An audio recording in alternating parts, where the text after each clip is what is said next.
দর্শক, এই মুহূর্তে শাহজালাল আন্তর্জাতিক বিমানবন্দরে আছেন সহকর্মী মেজবা রহমান। সরাসরি যুক্ত হচ্ছে তার সাথে।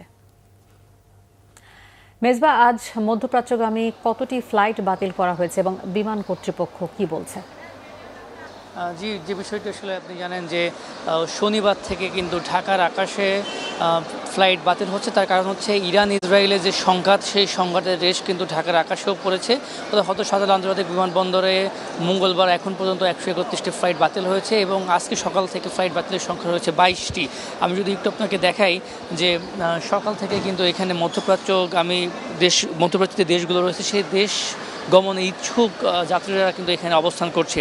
আর একটু জানিয়ে রাখতে চাই যে মোট 131টি ফ্লাইট বাতিল হয়েছে। তবে এর মধ্যেও একটি আসার কথা রয়েছে যে কিছু সময় আগে থেকে কিন্তু আমরা দেখেছি যে সৌদি আরবগামী ইউএস বাংলা এয়ারলাইন বিশেষ করে কিন্তু তাদের যাত্রীদেরকে কিন্তু ভেতরে চেকিং করার যে একটি সিগন্যাল বা সতর্ক সংকেত সেটি কিন্তু দিয়েছে। এবং আমরা দেখেছিলাম যে বিশেষ করে যারা ওমরা হজ করতে যাবেন, এছাড়াও সৌদি আরবের বিভিন্ন জায়গায় যাবেন, বিশেষ করে জিদ্দাতে যাবেন, সেই ফ্লাইটগুলো কিন্তু সচল হবে বলে আশা করছে।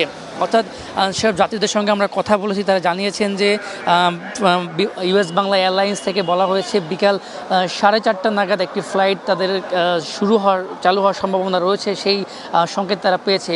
এছাড়াও কিন্তু আমরা দেখেছি এমন যাত্রীর সঙ্গে কথা বলেছি যে 2 দিন ধরে এই বিমানবন্দর অবস্থান করছে। আমি যদি আরেকটু বলে রাখতে চাই যে এই ইরান ইসরায়েলের সংঘাত, সেই সংঘাতের রেশেই কিন্তু এই গত শনিবার থেকে অর্থাৎ 4 দিনের যে ফ্লাইট বন্ধ রয়েছে, বিশেষ করে তবে কখন নাগাদ এই পুরোপুরি ফ্লাইট শুরু হবে সে বিষয়েও বিমান কর্তৃপক্ষ কোনো বিষয়ে এখন পর্যন্ত শতভাগ তথ্য আমাদেরকে দিতে পারেনি। এই ছিল আমার কাছে বিমানবন্দর থেকে সবশেষ তথ্য।